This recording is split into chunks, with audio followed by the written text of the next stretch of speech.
যখন নবনীতা আর আমার সম্পর্ক ছিল না, তখনও ও আমার পাশে ছিল। প্রাক্তন স্ত্রীকে নিয়ে একই বলল জিতু কমল। বিস্তারিত জানতে ভিডিওটি দেখুন। এই মুহূর্তে টেলিভিশনের পর্দায় দর্শকদের অন্যতম ফেভারিট মুখ হলো জিতু কমল। চিরদিনই তুমি যে আমার সিরিয়ালে আর্য সিংহ রায় চরিত্রে তার জনপ্রিয়তা এখন তুঙ্গে। পর্দায় সাফল্য এলো, ব্যক্তিগত জীবনে একটা অপূর্ণতা থেকেই গেছে অভিনেতার। 2019 সালে অভিনেত্রী নবনীতা দাসের সঙ্গে বিবাহ বন্ধনে আবদ্ধ হয়েছিলেন জিতু। তবে সেই সংসার বেশি দিন টেকেনি। আইনগত বিচ্ছেদ হলেও সম্পর্কের সমীকরণটা অন্যরকম। নবনীতাকে কোনোভাবেই শত্রু ভাবতে নারাজ জিতু।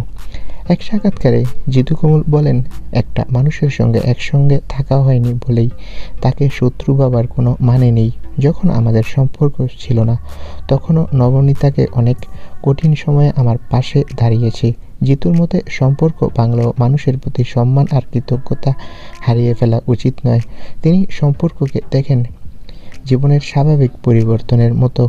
অফিস বদলের উদাহরণ টেনে জিতু বোঝান, জায়গা বদল মানেই পুরনো সম্পর্ক নষ্ট হয়ে যাওয়া নয়। ডিভোর্সের পরও বন্ধুত্ব বজায় রাখার এই মানসিকতাই জিতু নবনীতার সম্পর্ককে আলাদা করে তোলে।